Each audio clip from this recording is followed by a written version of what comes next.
Welcome to New Realities. My name is Alan Steinfeld, and tonight we have a very interesting, exciting episode. I have two very well-scholared historians, well-researched, and coming at history from two opposite angles. Tonight's guest is John Anthony West, who is an archaeologist and Egyptologist. He's looking at civilization from the past, from how, where we've come from. And I have Webster Tarpley here, who's the author of 9/11, Synthetic Terror. He's looking at history from the present and where we might be going. Well, the two of these scholars converge here in this moment, one with a possible future, one with a probable past. Thank you for both for being here. The idea is, in cycles of history, we are now, it seems like, at a critical point within this time flow, within this climax of 200 years of American history. From the past, we can see certain cycles, as you studied in Egypt, that have been the rise of civilizations and the decline. In your understanding, Webster, we are now at a major turning point within the present, you know. So I want to understand, where are we at, and how do the cycles fit together, and what does it look like? What does it look like, where we're going? How can we avoid a probable disintegration of this culture? So, John, can you give us first an understanding of, let's say, from your understanding of history of civilizations, peaks and valleys and collapses of civilization? Well, yes, I think actually probably when Webster takes over, yes, we'll find that we very much agree about this whole subject of disintegration, that we are now at a tipping point, yeah, from which if there is to be any, I mean, if we're going to get out of it unscathed, is, I think, highly problematical, and maybe we don't even get out of it at all. It's hard to say, but I think thereafter, how we get out of it and what is involved, and also in terms of what led us to where we are. Webster and I might disagree to a certain extent on that. He certainly, I very much appreciate his work, what I've read of it. He's absolutely erudite in terms of history. But I see it, I mean, particularly specializing as I do in ancient Egypt, as us as a cycle, as it were, or a cycle of history, but that has at its basis a certain set of ideas, and I feel ultimately that it's the ideas that make or break the civilization. So well, go through those ideas, and then maybe Webster can jump in. Which ideas? In other words, Egypt, in fact, all of the past, much of my work is devoted to re-understanding or coming to a new understanding of the past, and particularly the very distant past. From Roman times on, history is basically history, and I have no argument with that. But Egypt is usually portrayed, because the reigning church today is actually what I call the Church of Progress, which sees us as the apogee or the high point of civilization's past. And yes, the Greeks were okay, and they built nice cathedrals in the Middle Ages, but basically the reigning paradigm today is that we're the most evolved human beings that have ever existed on the face of the planet. I take a very different point of view to that.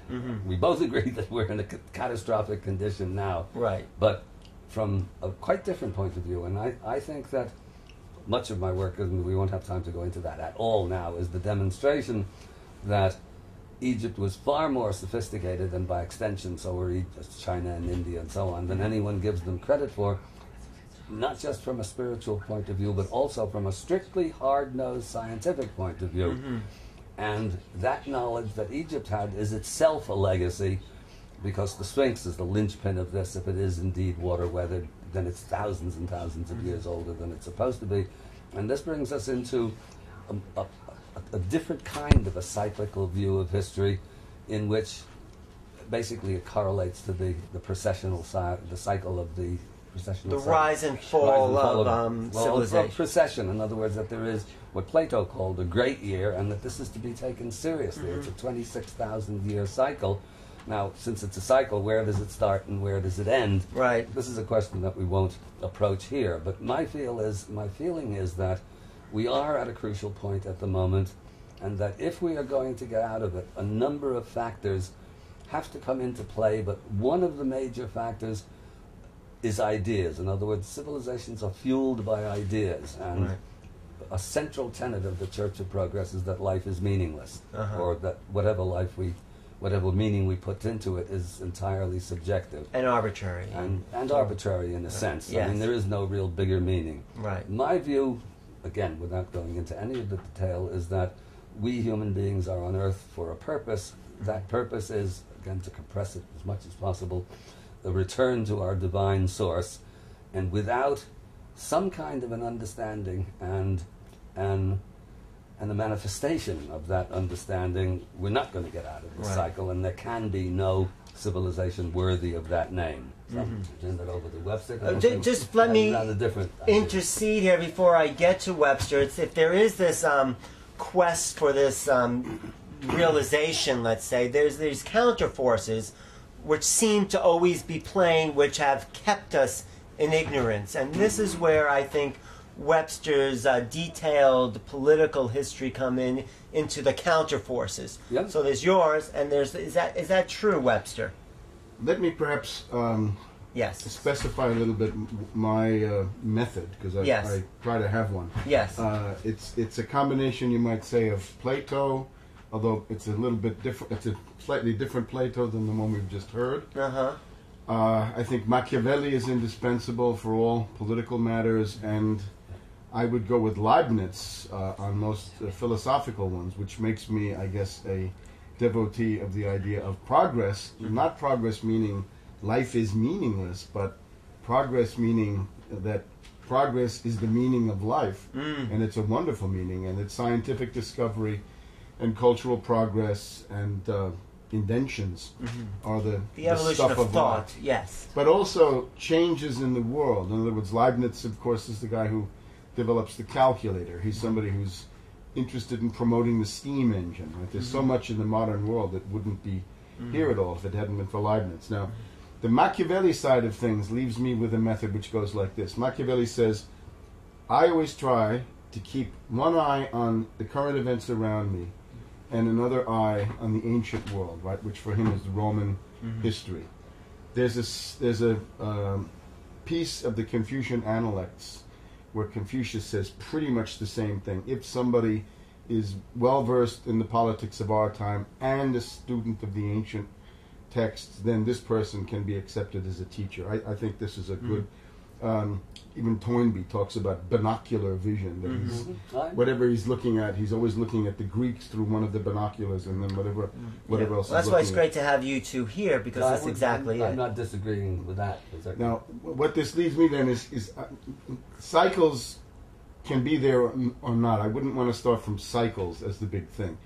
I would start from the fact that we are now in an aggravated breakdown crisis of the form of civilization that has dominated the world, well, really since 1944-45. In a certain way, it's a breakdown crisis of the entire Anglo-American imperial era, right? Going back to the 1700s. Say the foundation of the Bank of England in 1696 or something like that. The age of exploration where the well, let's not mix in too colonialization. much. Let's try not to get the apples and oranges in the same tank, because we're talking Anglo-American. Okay. We're talking the City of London, we're talking the British, the Empire painting the world red, right? Canada, India, Australia, all these places painted red.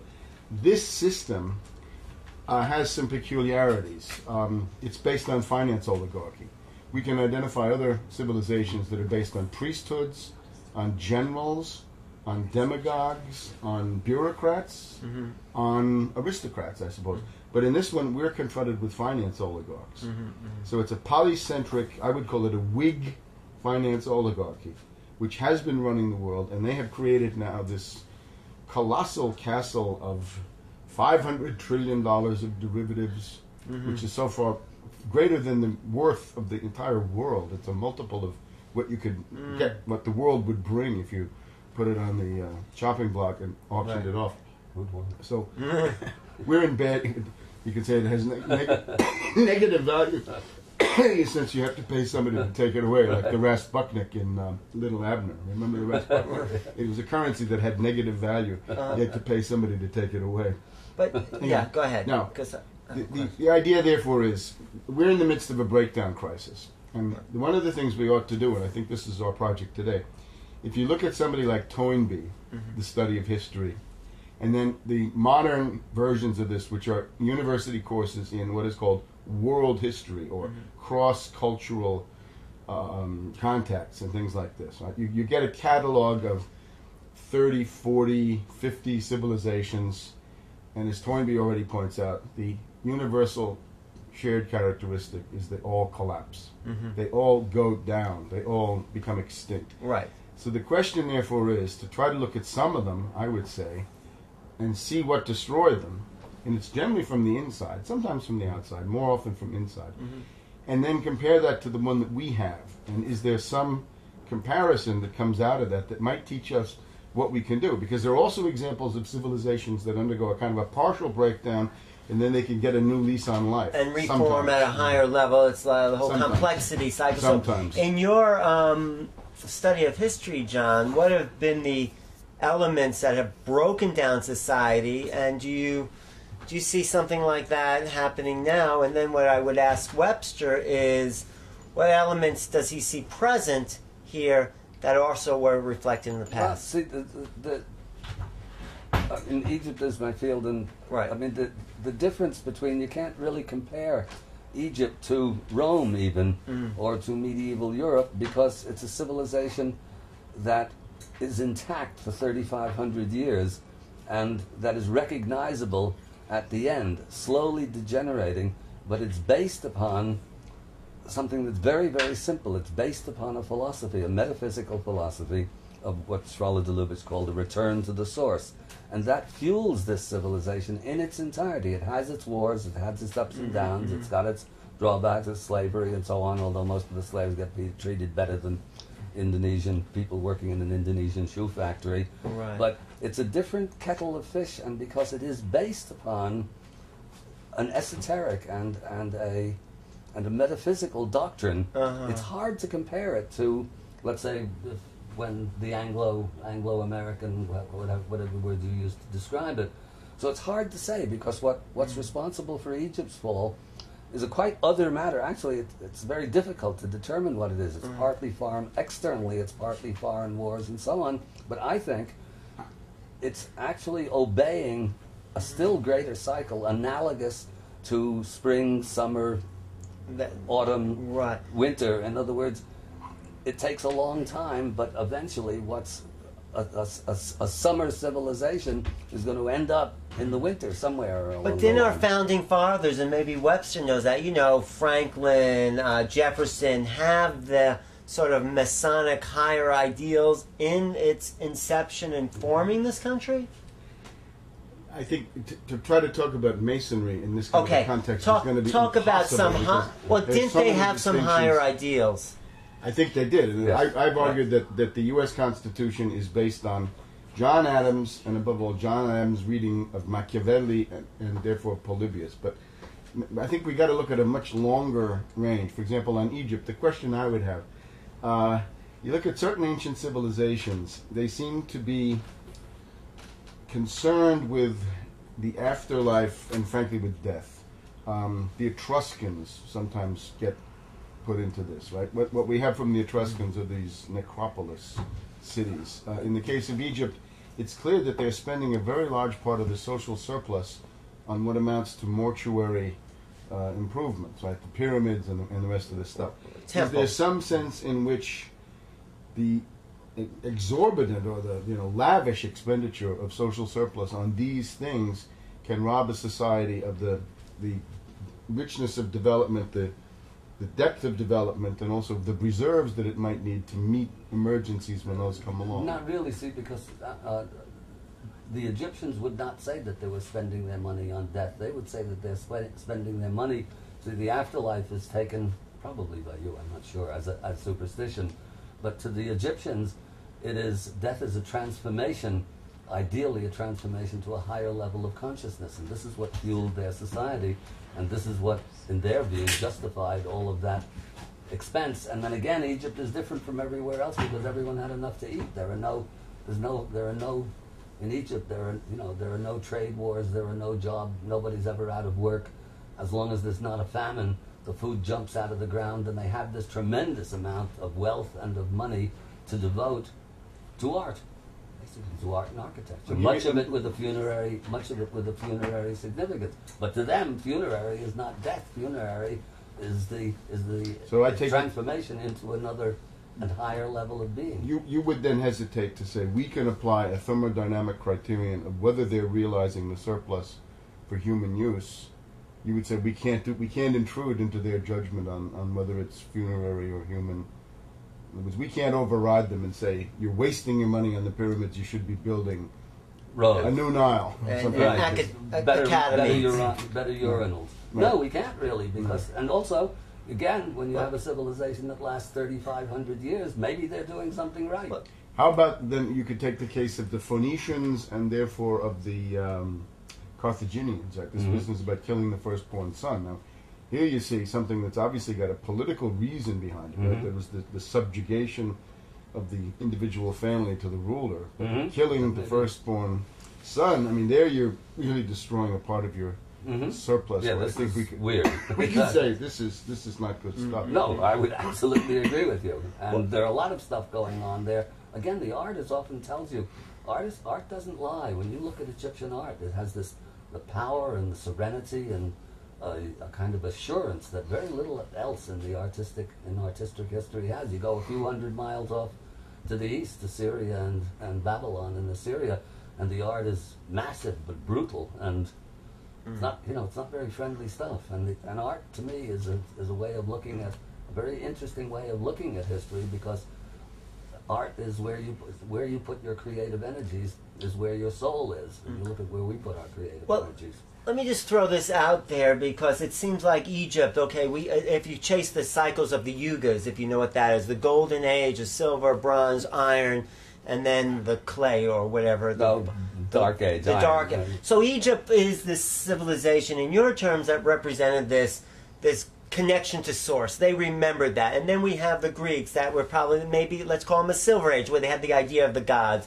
Then we had a Christian age, which had a vague idea of the gods. And then we had this other age, and now we're in the dark age with no connection to source at all. It's just oligarchy. I would have to say this is a somewhat tendentious. I'm just tracing a cycle, a pattern that seems to have a degeneration of civilization that seems to be already mythically portrayed. So here we are at the end of another cycle, where we can go. The problem with the cycles in the modern world, I'll tell you two sources of them. One of them is Ibn Khaldun, sitting there in the Arab world in the 1300s, 1400s, and he has this idea that the real civilization is to be essentially a nomad or a conqueror on horseback, and from there on in it's all towards corruption.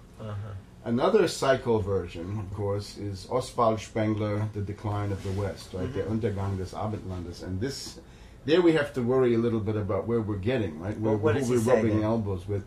I think that's the one where you get the seasons, right? The spring, fall, it's taken summer, after other stuff. And so forth. And he's also got the idea of each kultur is hermetically sealed. There are no interactions with other ones. So there's a lot of literature on this. Why don't we try to become more empirical? I would suggest the following. Let's look for a minute at Rome and the Han Chinese. Okay, go ahead. And maybe something will emerge that may throw some light either on Egypt or on the current predicament. With Rome, I've looked at this in some detail. Let me just preface the whole thing by my finding in all of this is when societies go down, the obituary is generally died of oligarchy. Which define oligarchy. Just define. The few. As Machiavelli says, the rich, the few who do it all for themselves.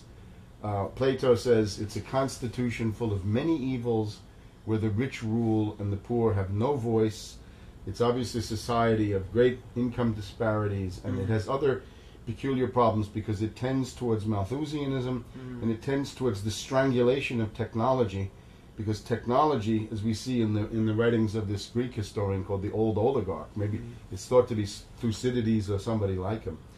The old oligarch says, I don't like the technology of the Athenian Navy because it lets these upstarts come and challenge my social position. We don't want it. Okay, so that's... Okay, so now in the case of Rome, we're talking the Roman Republic. Yeah. Punic Wars, right? 200 BC, 100 BC. As a result of the Punic Wars, the Roman Republic acquired this Carthaginian Empire, meaning mainly Sicily, which at that time was this tremendous grain-growing area, right? The breadbasket of the empire. There had been household slavery in the Roman Republic, right? And in the plays, Terence and Plautus in the books, the servus and all this stuff. But that's the household. What they do then is they go to large-scale gang slavery in Sicily to produce this bread crop of the empire. And one of the reasons Sicily is so arid is because of the job that was done at the time. Here's where the Gracchi come forward. And the Gracchi say we've got to somehow save this civilization by stopping the growth of gang slavery. We've got to have a land reform where we break up the big estates, which were government public property anyway, that had been arrogated by certain aristocrats and senatorial class. We've got to then divide those up and give them to the war veterans, so we recreate through a land reform a class of small landholders, small farmers, independent people who are also the basis of the army, right? The assiduous. Okay. So that's the Gracchi. And the one version is more radical than the other. What was the downfall then? They get killed. Both of them are assassinated by the oligarchs, and that reform is not done. So that means that the Roman Empire then begins to pitch. Already by 200, it's collapsing. And then by 300, there's an attempt with Diocletian and Constantine to keep it going. And what Diocletian comes up with, if anything, is to make the matters worse. He says from now on, he decrees maximum prices. That's bad. Well, that's, I think, understandable. But the thing that he then does is to say, if you have a guild, and the guild has property, you cannot transfer it or change it. In other words, what it amounts to in practice is that the technology of the Roman Empire is frozen and cannot be altered, cannot be changed. And if you're born into a guild, you've got to stay there. So what this then does is it creates the situation where the Roman Empire is in a fixed mode. It has to crash down. And by the time we get to the 300s and especially the 400s, hyperinflation, the hyperinflation of the Roman solidus, which goes into the stratosphere. And then the barbarians take over. They take over. A lot of this stuff was supposedly for military defense. It fails. And the other question is also urban life is destroyed because they say if somebody in the city doesn't pay their taxes, you live in the same city, you make up for it. Everybody flees the cities and goes into the countryside. What we want to discover here are the lessons of history so we can avoid the same pitfalls. I mean, this is why I think you two great researchers can at least give us a key. Actually, in this case, from everything that Webster is saying is, I'm sure, and the reason he's saying it is that it's a very close parallel to what we have now. Right. That's exactly what we have, with the exception of the technological. Nobody is trying to put a lid on the technology. Well, except in other Bush words, is trying to... It's runaway. Well, It's runaway technology. Most of it for nefarious ends. We do have anti-technology, anti-science movements. If you look at the radical ecological movement, it has a very strong notion of suppressing scientific development. There's a cultural hostility to science, which was not there, say, in 1965. The other one I wanted to mention is Han China. It's very similar. Yeah. You get the local generals under the Han rule. They begin to become more and more autonomous. They become practically independent powers. There's something called the equal field system, where they're trying to prevent the tremendous concentration of all the land in the hands of a very few people. Right. This fails. The land is concentrated. The big landowners create private armies, engage in civil wars among themselves, and the place breaks up into, well, at least 3 kingdoms, and they go into a dark age. So there again, died of oligarchy, died of excessive concentration of power and money in the hands of a predatory oligarchy at the expense of the masses, leading to the crushing or weakening of the central government. But the key that John gave us is perhaps if a society is based on some spiritual values or some higher connection, that it can be prolonged, and an oligarchy, which is basically a self-interested, isolationist type of understanding of separateness from the people and each other, eventually leads to a downfall. I mean, is this the answer, you think, to avoid the situation we're in, is to start to educate people to their truer connection? No, actually, this is one of the big problems, is that, as, what's his name? Victor Hugo said, there's one idea stronger than all the armies in the world, and that's an idea whose time has come. Okay. This doesn't mean it's a good idea, as a matter So of which fact. is its idea? But it's also true that when ideas change, everything changes. Uh-huh. So there are good ideas and there are bad ideas. But getting people to change their minds about anything, particularly about anything that involves intense inner work, is a tremendous ordeal. I mean, it's almost inconceivable, particularly under the present conditions. But my belief is actually that unless and until that can happen, no real positive change is possible. And the situation that Webster is just describing of Han and Roman Empire is a very close parallel to what we have now, and I don't see any way out of it. Do you? Plato writes in the Laws that if you have an oligarchy, it's almost impossible to change the policy. The reason, the goal of any oligarchy is to maintain oligarchy. It has no other. And he writes in the Laws, and you see this in Venetian history too, if you want to change an oligarchy, you got to convince the oligarchs one by one. Mm-hmm. And it's impossible, because oligarch A hates oligarch B. Whatever oligarch A says, B will say the opposite. So once you've converted one for you, you've converted the other one against you. What we've had historically, the chance, and you can see this with Plato and Dionysius of Syracuse, you can see it with Leibniz and Peter the Great of Russia, is the philosopher and the tyrant. Mm-hmm. Because the tyrant can change, Mm-hmm. and sometimes for the good. In other words, the whole question of enlightened despotism in the 17th and 18th century, plenty of examples of tyrants who do good things, often at the expense of oligarchies. So there's some, perhaps, hope with that.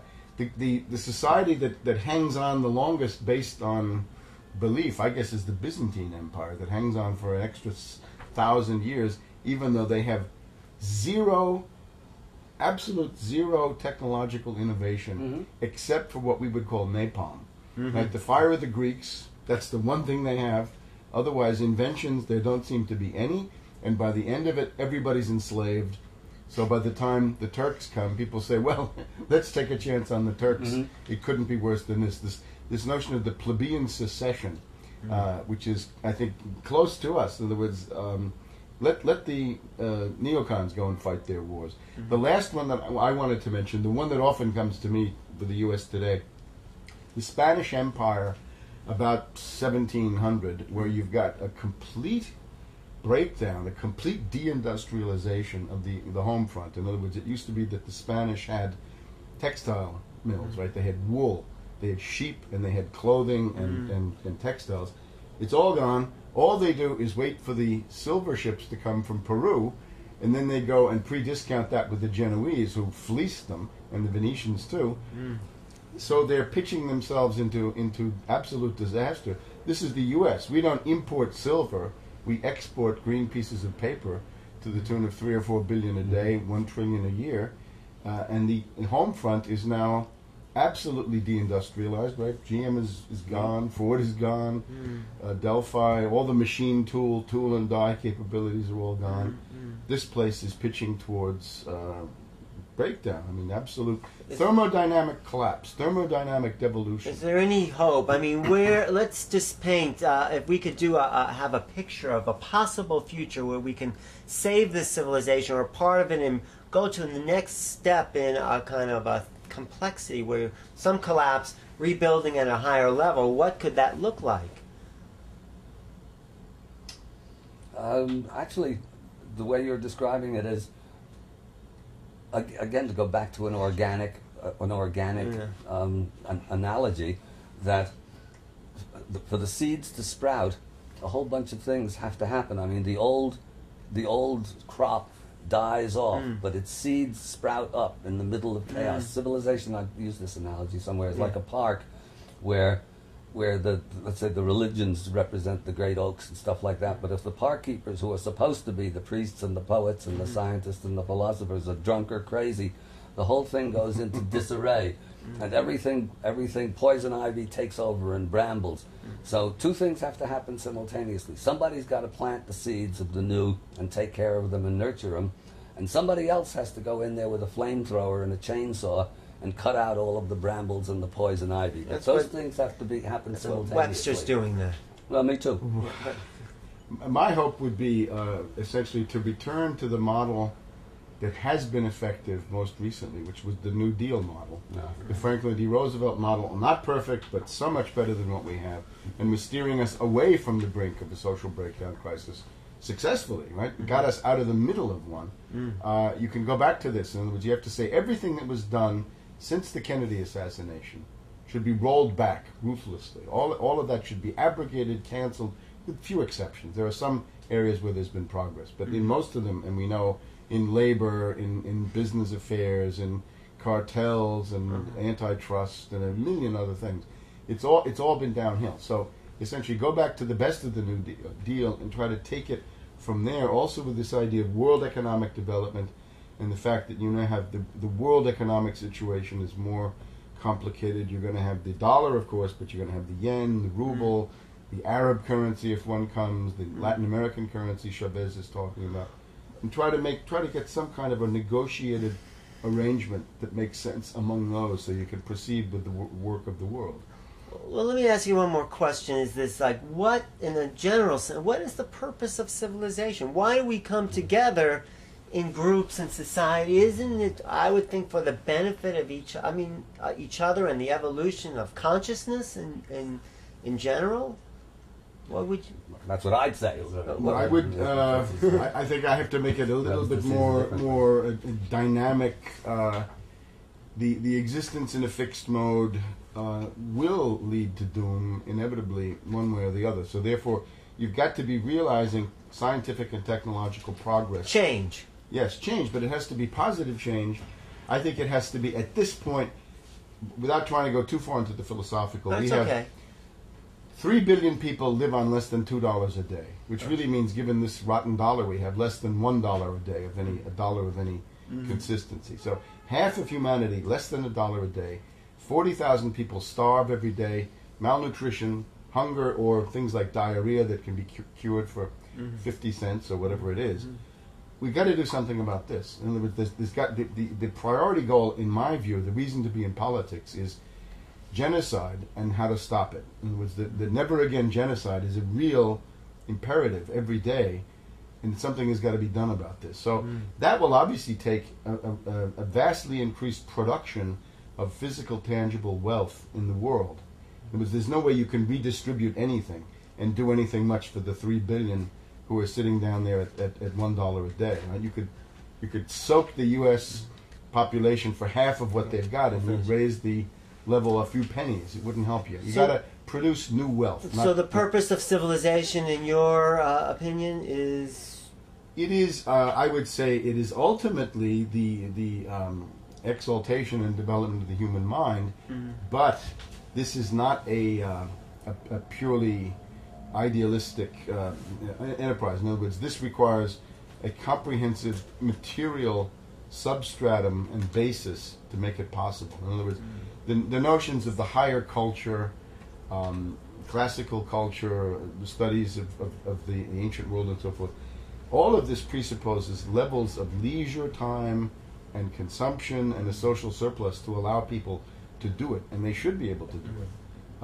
But you've got to think about the economic preconditions for doing that, as well as the cultural imperative of doing it. John, please, and then we'll return to Egypt and see, well, what was the purpose of that civilization and what? As I said, it's very, very simple. In Egypt, it is a doctrine of the possible transformation of the individual and therefore the collective human soul. And that's very simple. And that's a key to. Could that be a key, Webster, for our salvation, if you want to call it that? It might. It's just that since we've had Christianity, I think we're projected a little bit more towards a progress into the future, in which hopefully the fulfillment of the individual can then be carried out. In other words, I think that is the goal, but it has to come in a context of progress, innovation, science, discovery.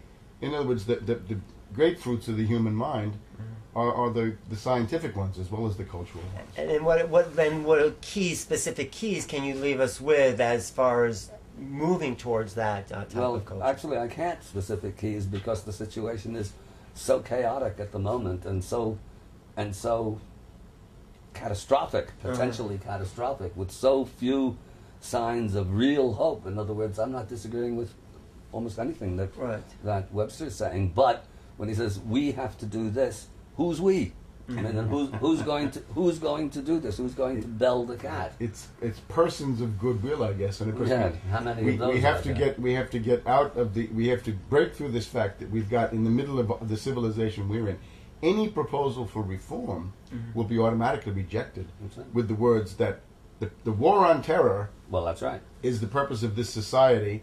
And it's an endless war that will go on for thousands of years. Of course. And that there's insane, nothing left. It's an insane war. That's the terminus ad quem of human history, is the war on terror. That's right. And that's it. And that's the lowest point in this cycle. I'm just saying, is there any keys from Egypt that those people that you can plant in some way of... First of all, you have to be able to plant them. Well, if you were to plant... Let's say we're agreeing between us. Webster and I come from different positions, but we're basically... Of the same sort of mind. Right. We're in public access. We're not on Fox News. We're not on NBC. Nobody's giving us 2 hours of farm time. No, but I'm saying you take the Egyptian example. A big element is getting the word out there. I was on CNN for 30 seconds. Advertising. What were you promoting? But what word would you just get out there? What would be just the very foundation for a new society? Nothing that you could encapsulate into a minute or so. This is what we're trying to do. I write books, Webster write books. We have a video that was actually seen by hundreds of millions of people. Right. So that's got something out there. But it's not, it's a... But I don't want to leave people with a hopeless... well, it's not hopeless, but it's... In other words... It seems sort of hopeless. We have the oligarchy, we have... It's not hopeless. What is our salvation? What is the possibility? Everybody wising up, but they have to do this for Let me themselves. just, I'll just point to one thing. If you look at the voter participation figures in the New Deal in the 1930s, you will see things that oscillate about 70-80%. And today they oscillate between 30 and 40%. So it's the dumbing down and the numbing down. How about doubling the voter turnout at elections? Would throw the entire system into collapse or chaos. Right now we have a Democratic Party that wants to continue waging the war in Iraq beyond November. We've got Hillary Clinton, who wants to come on as the biggest warmonger, bigger and better than Bush. And then on the Republican side, we've got a party that's divided between the Wall Street and country club boys who want to bring in more illegal aliens and exploit them at lower and lower wages, or indeed as slave laborers in concentration camps, and a base of the Republican Party who feel that their living standard has been destroyed, as it has, cut down to 1/3 of the Eisenhower level by, they say, illegal aliens. So both of these parties are ripe to explode. And if only one of them explodes, the other one is also likely to explode. But we have two paths. It's obvious we need something totally different here. So therefore, a party realignment. So we've got a conjunctural perspective that includes the death agony of the dollar, the tremendous economic crisis, party realignment in the middle of it, and then various sorts of generational complications and environmental inequality and environmental, yes, all of that. Well, so it's stacking up as a huge crisis. It seems to me our hope has to come from the unknown, from something unexpected that we only can make ourselves available to.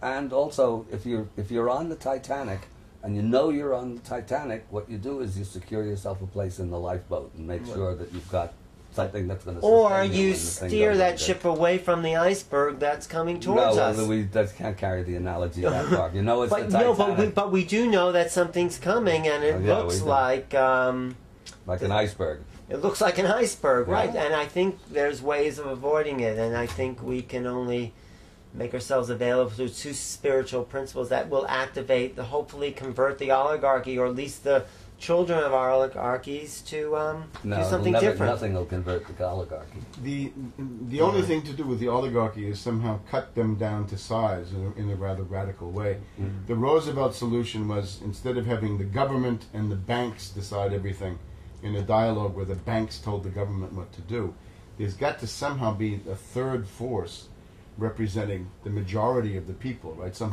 kind of tribune of the people. Right. Now, the Roosevelt method was to use the labor movement for that. Today, labor is decimated by deindustrialization.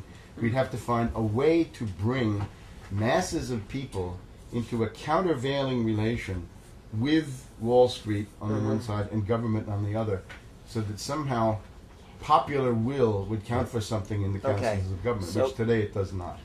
Thank you. Thank you, Webster, as a historian of the present, and John West as a historian from the past. But I gotta go. Yeah. thank you very much for coming. Okay. I Okay, appreciate it. Is there thank you. anything you want to end with? No, I'm going to get out because I'm going to be in the, I'm in the traffic. No, it's catastrophic traffic. I'm so out of New sorry. York. John, for editing, just 1 minute. Oh, I'm Just sorry. say, I thought you said I was over. No, no. Okay. Just give a close. If you just give like a just close. You could sum up a really. Actually, okay, I will, because when Webster's talking about getting the people involved, the problem is, one of the big problems is that the people want to be the oligarchs. I mean, they think they would behave They've been differently. brainwashed. But not because they're brainwashed. They want to be them. They think if they had that money, they'd behave differently. But one of the things that does work or can work is public pressure. If suddenly having lots and lots of money in a position of power was as socially acceptable as being a child molester, they might change or be obliged to change. But the chances of that happening You are have to slim. go back to the 1936-37 cultural moment when there was something like this. That's right. That the rich were reviled. Mm-hmm. Right? When In the movies, Roosevelt, in the Marx when Brothers. Roosevelt made this speech, the economic royalists hate me and I welcome their hatred, and Yeah. everybody went wild. That's right. So it was there briefly. Sure. And then, and so. And then the war came. Thank you both. Thank you, John. Okay. Thank you, John West. You're welcome. Thank you, Webster. Webster, it was great meeting you. It's I, gone on a long time. I hope you found this worthwhile. Was it- certainly Yeah, did. Did yeah, you? I mean, I did. we have points of view that require a lot of explanation to kind of elucidate, and Yeah. they don't coincide all the time, but they're not that diametrically opposed. Oh no, not at all. That no, Really? I wanted to say that. There's Yeah. nothing diametrical. and It's you know, and They're we complementary, I would say. They are complementary. They are- well, that's but, where- but it takes time to develop. to develop those. And thanks, What a John. wonderful idea the two of you had. Thank you so much. Thank you. It's all Paul. Okay, you guys, I gotta get out of here. Okay, All I'll right, give you a thanks. hand downstairs. What? Good. Stop? What? Yeah. No, I'm going to redo the opening though after.